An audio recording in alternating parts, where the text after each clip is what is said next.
This is a true story taken from an actual medical file. A little while ago, I attended a symposium on the problems contingent upon chemotherapy. That's the treatment of disease with chemicals, drugs. And not surprisingly, many of the speakers turned their attention to the problems of drug abuse. This was of particular interest to me because at the time I was trying to help a young friend of mine who was a drug addict. My story tonight is in reality her story. It's a story I've called Broken Doll.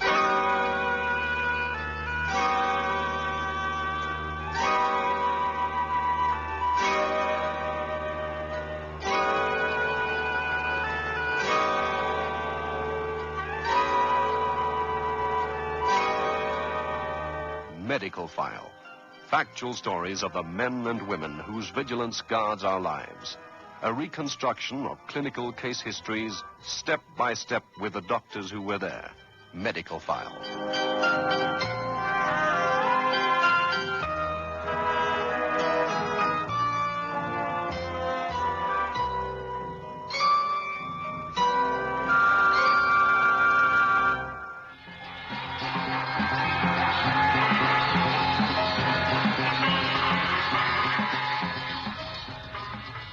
My name's June.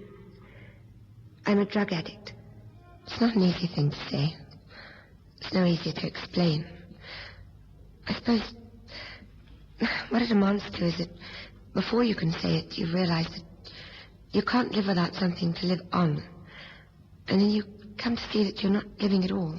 You might as well be dead. And if you're lucky, that's when you scream for help and someone hears you. I'm 20. And like a broken doll.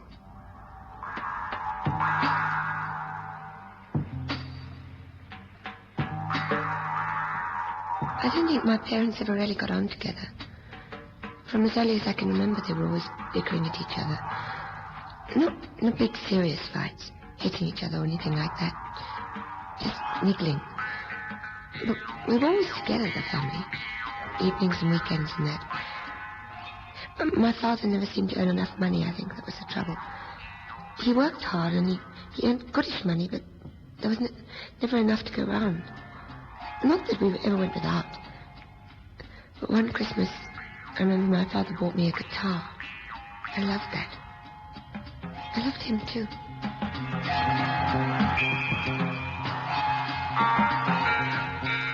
What exactly is drug abuse? What do we mean when we bandy around words like addiction, habituation, and dependence? In its strictest sense, the term drug abuse means the taking of medically useful drugs which are capable of altering mood and behavior for non-medical purposes. The term can also mean the use of a prescribed drug for purposes other than that for which it was prescribed. A barbiturate prescribed for insomnia is abused if it is taken to induce a sense of intoxication at a party. In a wider sense, drug abuse is taken to mean the use of any mood and behavior-changing substances that have no real medical use except possibly in medical research. The World Health Organization, in an attempt to standardize nomenclature, has recommended that the words addiction and habituation should be abandoned in favor of drug dependence, which it defines as a state arising from repeated administration of a drug on a periodic or continuous basis. It has further attempted to clarify thinking by suggesting that the exact type of dependence be specified. That is, morphine, cocaine, barbiturate, marijuana, amphetamine, and so on.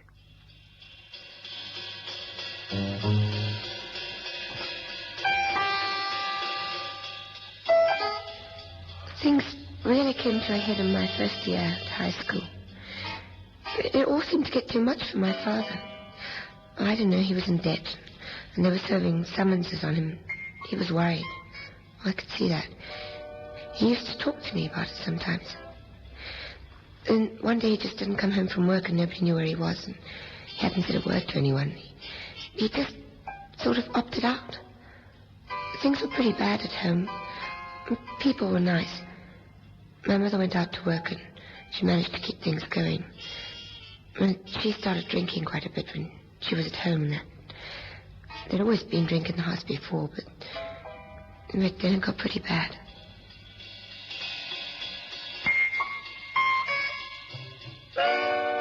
Let us move on now to take a look at the drugs that are open to abuse. Their nature, their legitimate medical use where it exists, and the symptoms and end results of their abuse. And for ease of understanding, let's consider them under 6 group headings, according to their nature, rather than their chemical content. First of all, narcotics. Narcotics, in the strictly scientific sense, and discounting any definition devised for purposes of law enforcement or control, are drugs which produce insensibility as a result of their depressant effect on the central nervous system.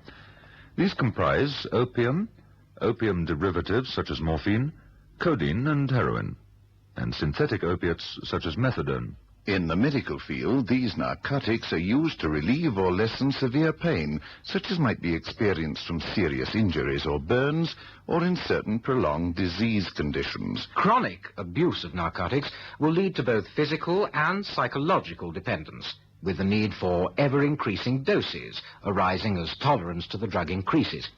If access to the drugs is impossible, severe withdrawal symptoms develop. Restlessness, fear, muscle spasms, severe bodily aches, intermittent rises and falls in temperature, vomiting and diarrhea, increased respiration rate and blood pressure, a desperate obsession with securing another fix, even death. These withdrawal symptoms will usually manifest themselves once dependence has been established within 12 hours of the last dose. They will increase in intensity for the next 3 days and gradually diminish over the next 8 or 10 days, although they may continue for several weeks. The possibility of death also exists if the abuser takes a dose that contains an unusually high narcotic content, or if a contaminated hypodermic needle is used.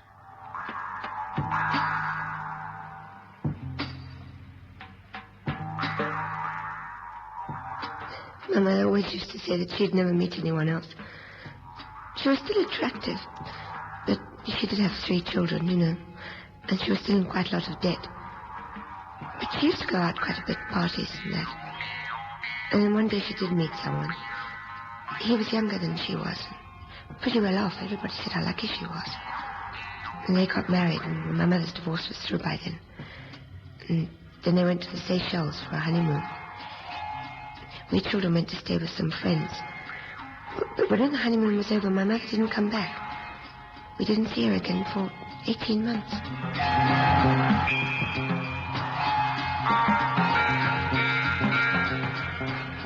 Now let's move on to the second of our drug classification headings and consider the depressants. Although we'll confine ourselves to the barbiturates, because these are the most commonly encountered abuse drug. Barbiturates have many legitimate medical uses, and like the opiates, they have a depressant effect upon the central nervous system. They're prescribed to counter serious anxiety states, high blood pressure, chronic sleeplessness, or in the treatment of epilepsy. They're also used by psychiatrists in the field of mental health. To use the World Health Organization phraseology, drug dependence of the barbiturate type will not arise if prescribed dosages are adhered to, but almost certainly will if excessive dosages are taken. The barbiturate abuser runs 2 grave but distinctly different dangers. In the first place, barbiturates are often taken with alcohol to increase intoxication, and this can be fatal, even to those abusers who have not yet developed any sort of dependence. And secondly, there is a definite possibility of death being caused by barbiturate withdrawal. Withdrawal symptoms usually manifest themselves within 12 hours of the last dose. Severe nervous tension, muscle twitching, insomnia, nausea, fainting caused by sudden changes in blood pressure. These initial symptoms are followed by a climax which often induces dangerous, sometimes fatal, convulsions and a period of mental confusion, delirium and hallucinations.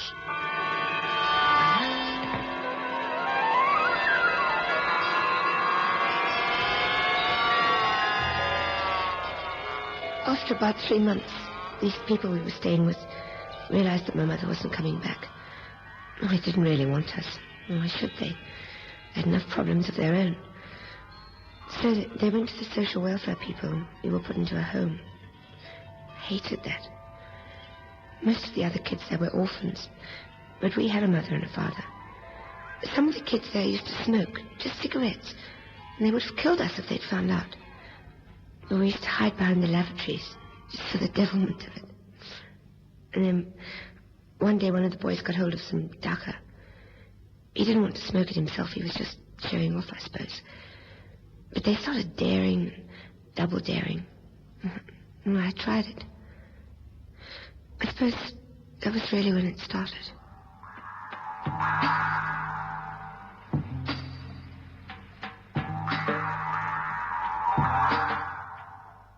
Narcotics, depressants. Now let's consider what are loosely referred to as tranquilizers.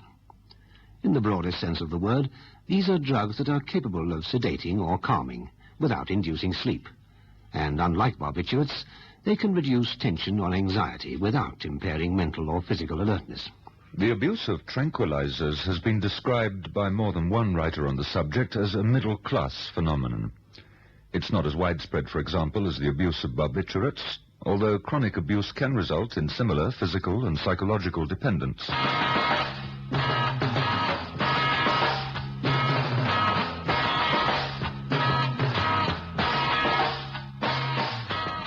At first, I suppose I enjoyed the kick I got from doing something wrong more than I enjoyed the actual sensation of using a pot. The other kids sort of looked up to me as though, well, you know, most of them were scared to try it themselves. The only thing was, it may grow on trees, but it wasn't free. I knew where I could get it if I had money, but you don't find rich kids in orphanages. So that was when I started to steal. I used to get into town whenever I could. It was easy to get out, although we weren't supposed to. That was something that most of the other kids were afraid to do. At first I used to do, you know, little things that I could sell. Cigarettes and sweets and little toys. Sort of things I could carry easily in my clothes. I was high most of the time.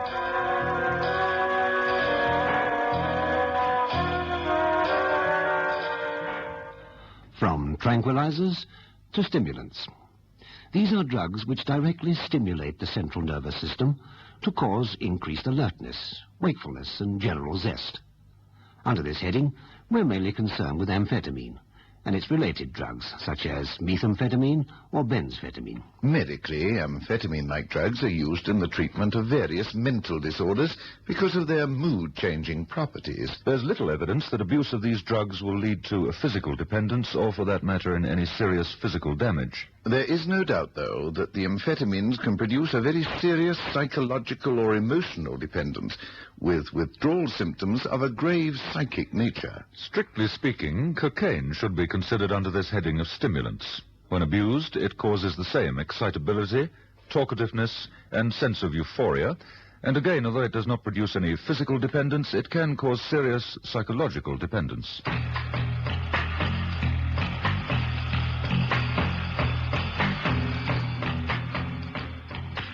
Somehow the police got onto me, and they came to the home to ask a lot of questions. And I was in trouble for the first time. Somehow they managed to find my father. He was living not far away all the time, but he came to fetch me. He said he'd look after me. They were happy just to let me go. I think they'd had enough of me. My father blamed the people at the home for letting me get into trouble. He said I was all right. It was good to be back with him. I always loved him.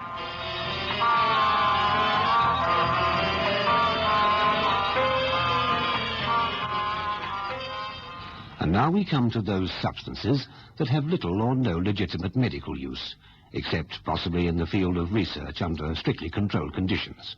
I refer to the hallucinogens. LSD, DMT, STP.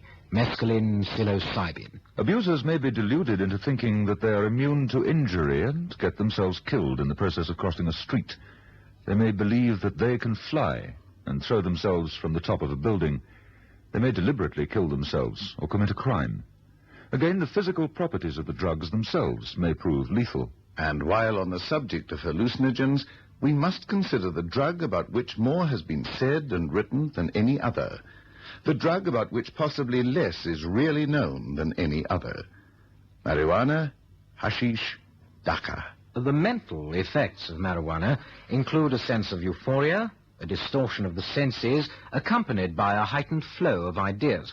Laughter comes easily, and hallucinations may develop with larger doses. There's also the danger of deterioration of normal intellectual and social functioning and partial or complete withdrawal from reality.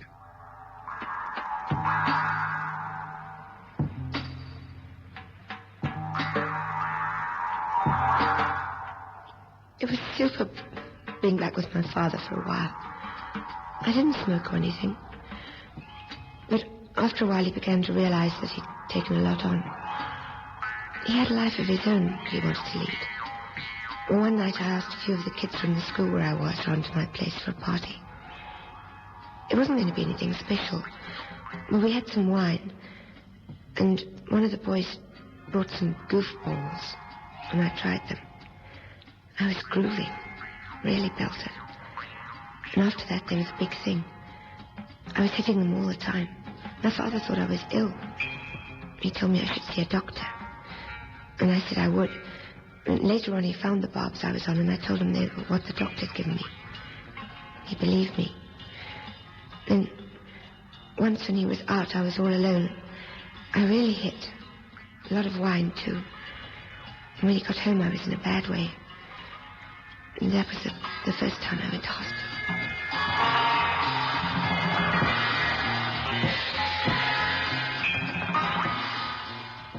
And now we come to the last of our 6 group headings. And paradoxically enough, we turn to non-drugs experienced in drug abuse circles.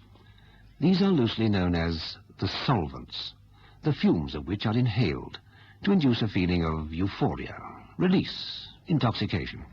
These are glue, lighter fuel, petrol, or ether, and severe problems can result from the practice of sniffing these fumes. Apart from the obvious dangers of dizziness, stupor, nausea, over-intoxication, and so on, there is a possibility of death from suffocation, the onset of psychotic behavior, anemia, and damage to vital bodily organs such as liver, heart, the blood, and the nervous system.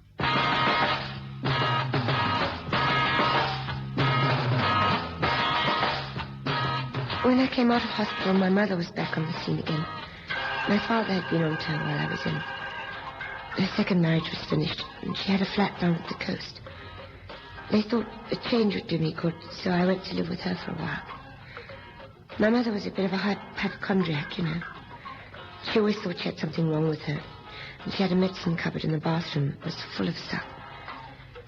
So, one day, just for kicks, I took 2 or 3 from each bottle. I didn't know what half of them were or what they were for, but I took them. I was flying. And that was my thing for a while. I used to just go into a pharmacy and buy things. Anything that I could get without a prescription. And I used to mix them up and just hit. My mother found out in the end, and she went into a rage. She said if I didn't stop, she'd have me put away again. I was even high when we had the ride. Just ran away. Didn't care.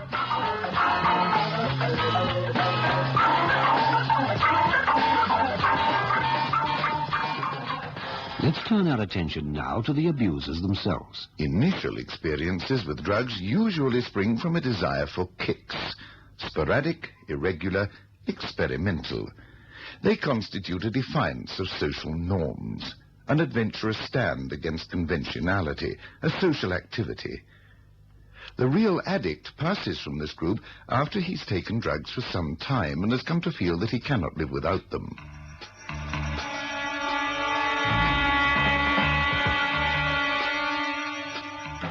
I found somewhere to stay. It's probably a lot easier than you think just to get off the scene. There was a whole crowd in one house. There were all sorts there, some heavy, some not so much. I used to just sleep a lot. It was nice knowing they were all there, but they didn't come into my life much. There was a boy there. Oh, he couldn't have been more than 20. He was on acid, LSD. I didn't want anything to do with that, but I was back on Bob's. I was happy, and yet, in a funny sort of way, I wished that somebody would come and find me, look for me, tell me that I didn't belong and take me away. And when they didn't come, I thought it would be a good idea to kill myself. I deliberately took a massive overdose, but one of the other kids there caught on and they got me to hospital. Maybe in a funny way they did care after all.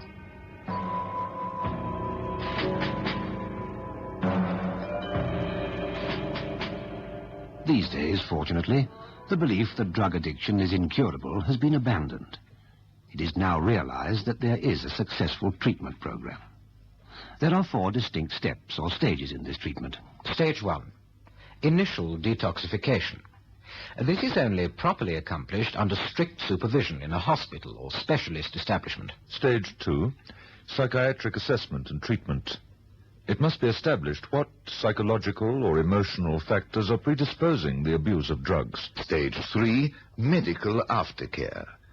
Once the abuser has been dried out, if one may borrow a term used in the treatment of alcoholism, there will be highly specialized pathological aspects that need careful supervision. Stage 4.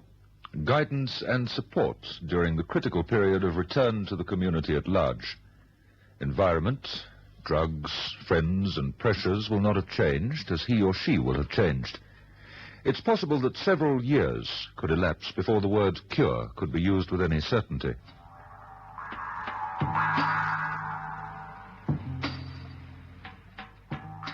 But it can be done.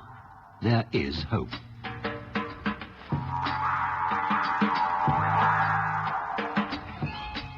I only had one bad experience after I came out of hospital again. Oh, well, it was all a bad experience, really. I see that now. There was one turning point. I came out of the hospital and I was supposed to go to the social welfare people the next day. But I went back to my friends in the house. I thought I'd just stay on for a day or two until I got my ideas sorted out about where I wanted to go and what I wanted to do. But it was freaky. It was somehow as if I wanted to have one last taste, you know.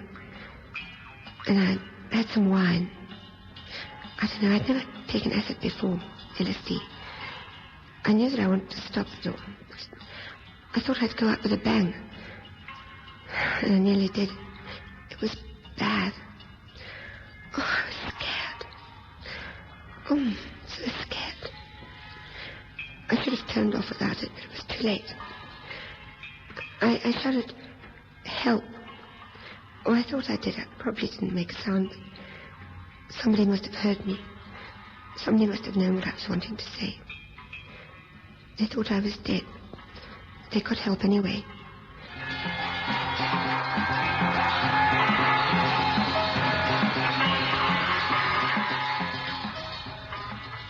My name's June. I'm a drug addict. It's not an easy thing to say. It's no easier to explain. I suppose what it amounts to is that before you can say it, you realize that you can't live without something to live on.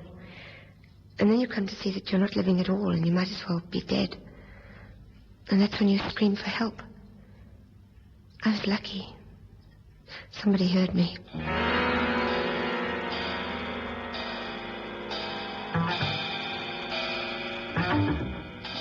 And that is more or less where tonight's story started.